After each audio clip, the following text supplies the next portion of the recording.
Hello, everyone, and welcome to our presentation, and thank you for joining us virtually. The topic today is eSports, maximizing positive campus impact and how it transforms the student experience. My name is Deidra Peterson, Senior Marketing Specialist at Extreme Networks, and I'll be helping moderate this session. If you haven't heard about Extreme Networks, we provide networking from the edge to the core, including Wi-Fi, switching, and cloud-driven network management. Today, you will hear from college esports experts that have implemented esports programs at their higher education institutions and the impacts it's having on campuses from the practitioners. After hearing a little bit more about esports from me in higher education, you will hear from Kyle Brown, CIO at SUNY Canton, Randy Szyminski, Athletic Director at SUNY Canton, and Matthew Belskie, Coordinator at University of North Carolina. You will also hear about how they set out to improve student engagement, recruiting, and student retention. Before we begin, I just wanted to share a little clip and video about esports in higher education.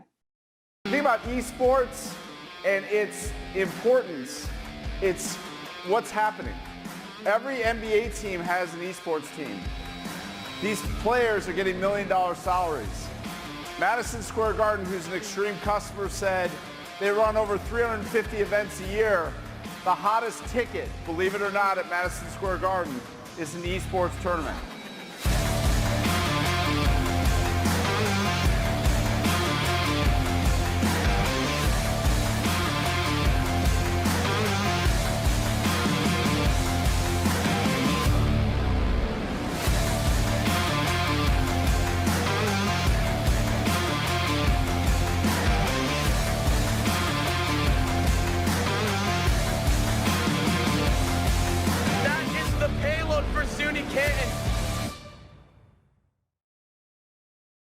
I hope you enjoyed that video. Esports continuously is growing in the sports entertainment industry internationally, and now education institutions are starting to acknowledge the educational benefits.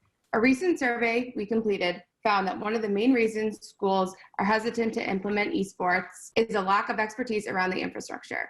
The reality is, students are interested in esports being incorporated in their educational program. Schools just need the correct tools to help them get started. The benefit of connecting off-campus students with on-campus experience is critical, and based on a survey we completed, 56% of students said it improved the overall campus experience, and 38% it helps with student recruiting. If you want to see the full results, you can see them to the right on the screen. 21% already have an esports program, 79% do not, 26% are considering adding an esports program, and 45% said maybe, and only 29% said no. So now we can get started with the panel. I'm going to pass it over to our speakers. Matthew, you are first. Thank you for that introduction, Deidra. Again, I'm Matthew Belskie, a full-time coordinator at UNC Chapel Hill, and also a part-time PhD student researching esports at UNC's School of Information and Library Science.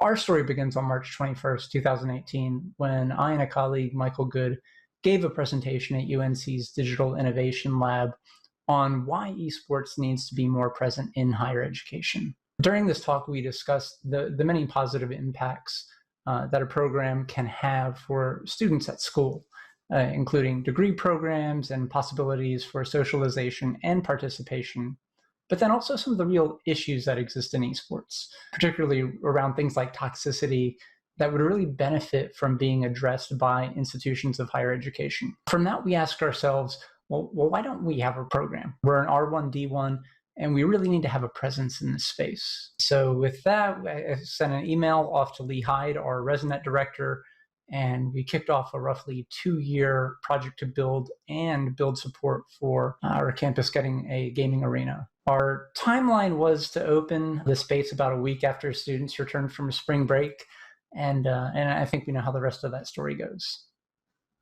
So then fast forward about another 6 months from then, and we finally get to have our first event in our gaming arena in early September, as we hosted a blue and white game between our junior varsity and varsity League of Legends teams.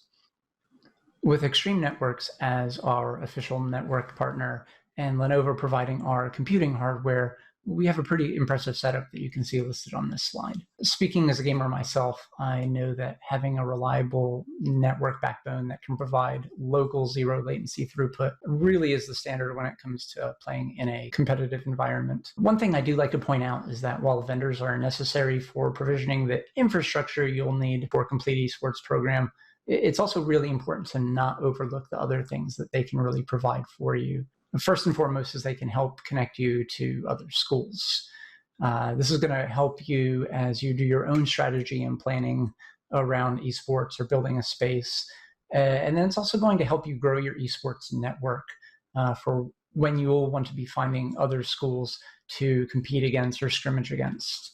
Some of the positive impact we hope to create in terms of both competition and research focus kind of comes from our identity as an R1D1 institution. So on that competitive side, a lot of this we are modeling off of our athletics program. Embedded in their mission statement is to educate and inspire through athletics. Their goals are to be in the top 3 and the top 10. That's in the conference and nationally, respectively. And that's measured through championships, rankings, and graduation rates. And in fact, in the spring semester, as part of a graduate school assignment, I interviewed people in athletics. And one of the things I learned from them is that participation in campus events, for instance, sporting events, improves retention and graduation rates among students. So what gaming and esports does for us is it provides an additional vector along which students can socialize and participate, either as competitors or as spectators. One of the exciting things that we're currently doing is partnering with Campus Recreation to facilitate fall esports intramurals. This has 2 parts to it. First, we helped create a connection between the Carolina Esports Club and Campus Recreation so that the Carolina Esports Club is able to provide their expertise and also some volunteer hours on the parts of some of their members to help Campus Rec with the organization and planning of the esports events. And the second really cool thing that comes out of this is that we have an opportunity to use our arena gaming space in order to host and stream the championship matches or other highlight matches.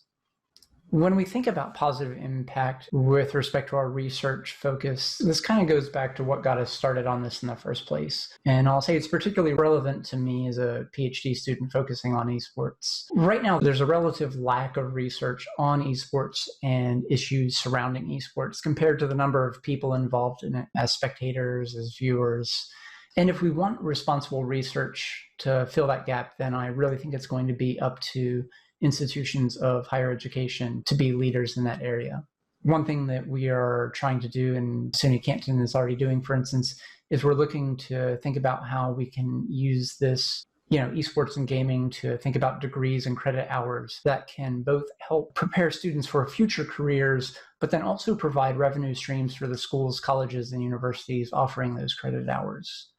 A final positive impact that we'd really like to be able to make would be the creation of an open peer-reviewed journal dedicated to esports. I'll say I'm working on my lit review right now, and one of the things I found really challenging is that esports is still just a part of a lot of other different things. So being able to create a journal dedicated to esports will both help, I think, to legitimize the field, but then will also make future research much easier.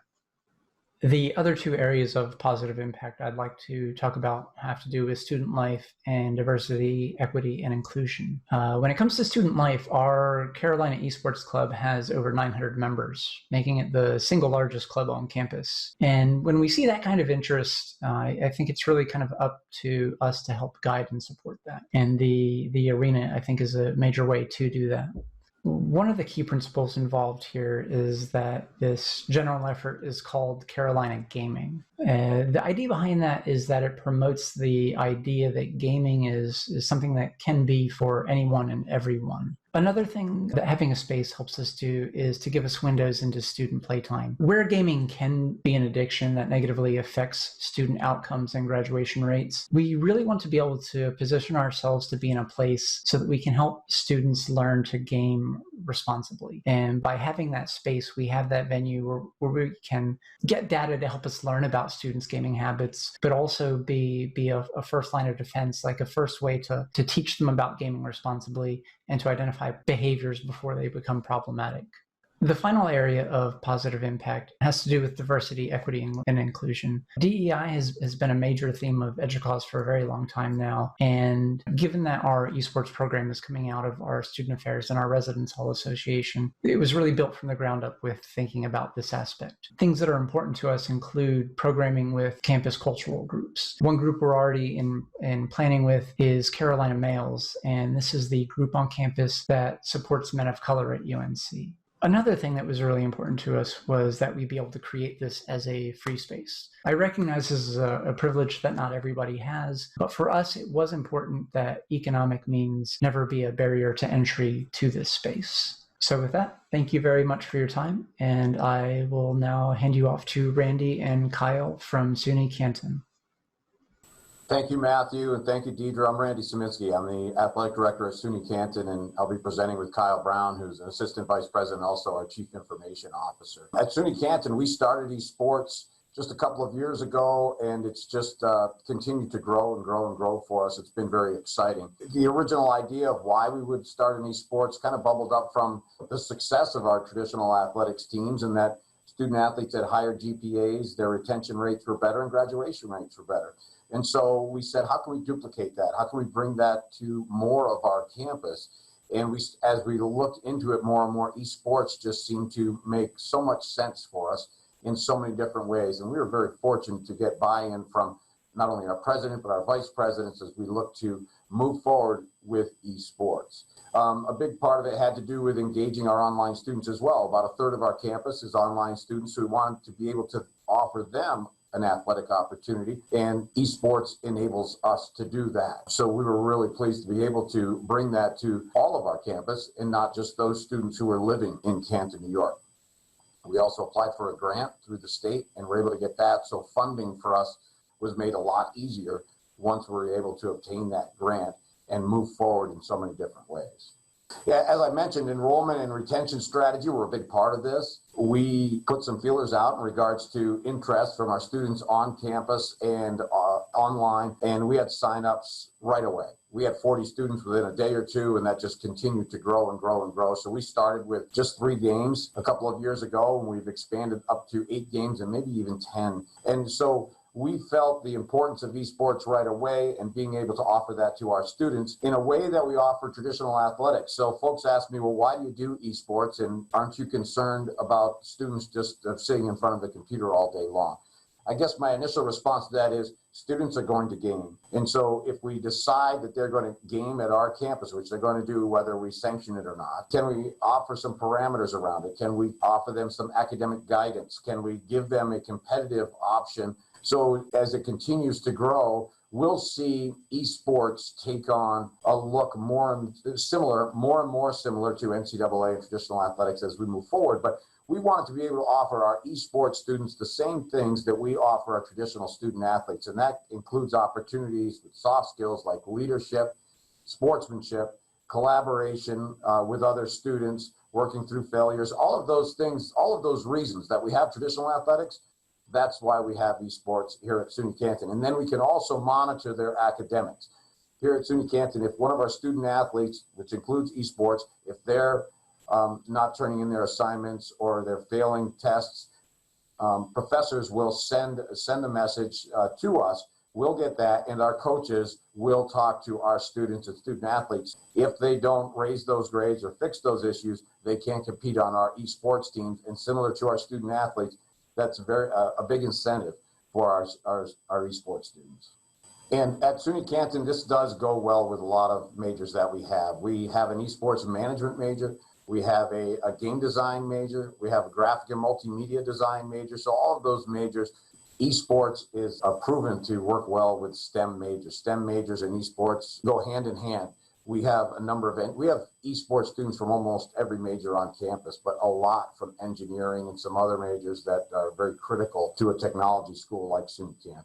And we look forward to turning these students out into the job market, as you can see listed here, with so many different opportunities for eSports majors. It's very similar. We have a sports management major here, and it's very similar. Those fields are very similar, and we're seeing eSports just explode globally, and we want to be on the forefront of getting our students out there and into careers in eSports. So we talked about starting an eSports team, how we did that at SUNY Canton. We were very fortunate to have someone on campus involved in IT that would champion our cause. We didn't have a location right away.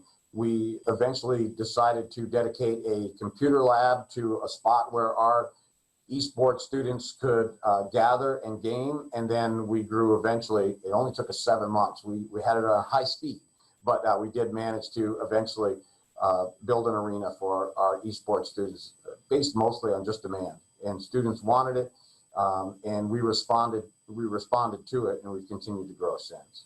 So we talked a little bit about our student athlete experience, and our eSports students experience the same thing. The pride that they have when they're able to put the jersey on and represent Canton is just terrific. And so the same reason we have traditional athletics are the same reasons that we have eSports at SUNY Canton. I don't think there are too many athletic directors who will say we have athletics here because we want to see how high somebody can jump or how fast they can run or how much they can lift. Some of our most competitive students on campus may not be 6'4", 250 pounds. They may not be able to bench press 250 pounds, but they will gnaw your arm off for a win in Overwatch, sort of thing. So they are extraordinarily competitive. We love to watch them compete, and they take the same from their competitions as our traditional student athletes do. I want to hand it over to Kyle to talk a little bit more about what I'm not good at, and that's the technical aspect of eSports, setting up the arena, understanding what you need for the logistics of a strong eSports team at your campus. Thanks, Randy. So one of the wonderful things about eSports is the low barrier for entry. We're seeing it now with the pandemic. Students can be at home in their bedroom, they can be in their living room on a laptop, and they can participate in some level of eSports competition. And students were doing that before we ventured into an eSports initiative, and that's why we did so. We very quickly realized, based on demand, the tie-ins with our academic programs, and really our pursuit of retention and recruitment efforts, that our campus was willing to invest in a facility for our eSports program. So we partnered with industry experts, Alienware for our gaming machines, much for the same reason that we partnered with Extreme Networks for our infrastructure needs. They were able to provide the guidance, the expertise, and the engineering knowledge that we didn't have as we were starting out in this new eSports endeavor for our campus. We also wanted to make it much like a traditional athletic team has for a facility. So we included lockers where teams and individuals can store their peripherals, their personal equipment, whatever else they may bring into the room. So moving beyond the PCs, one of the major components for us was the networking. With much help from our local engineers at Extreme Networks, we've now implemented additional redundancy and resiliency that we had not had when we first launched. So we have dual networking cards on the computers, going back to dual switch stacks that's home run directly out to our edge network. And from there, we're sending our traffic across this content distribution network for low latency gaming traffic. So we've really kind of evolved, and as always, that's an evolutionary process that we will continue. Some of the most interesting things about building an arena were not really about the technology. Some of the challenges that we had lessons learned were more about the space and the players' needs in that space. So obviously the networking, electrical, HVAC, all those things are important, but a lot of little things that we learned along the way were really about making the space comfortable, making the desks and the peripherals and things ergonomically comfortable for the students to be playing in this space for long periods of time. We found out that some players had different needs for space. One in particular, one gaming student that we had pointed this out. He turns the DPI on his mouse down very, very low for competition play. So, where most players are just moving a mouse pad, around a couple inches on their desk, this individual was swiping, like a foot left and right. And so, we learned that we needed to have sufficient space for each gaming machine, where some campuses and some facilities will build out a standard of 3 feet for one workstation. We built out 4 feet to accommodate that extra need. So it was really about creating that atmosphere, reducing the eye strain, physical fatigue, and those were all lessons learned along the way. So if I had to say anything, again, about the technology component, find trusted partners. You can certainly do it in-house, but as Matthew had pointed out previously, having those trusted partners, they really bring you to that next level in terms of networking, not only the IT networking, but networking with other campuses and really connecting the dot for your programs. Yeah, as a traditional athletics person, I kind of describe it as the difference between driving a car fast or driving a NASCAR. when our students love to be in the arena because it's such a different experience for them gaming. There's no delay, there's no latency. As soon as they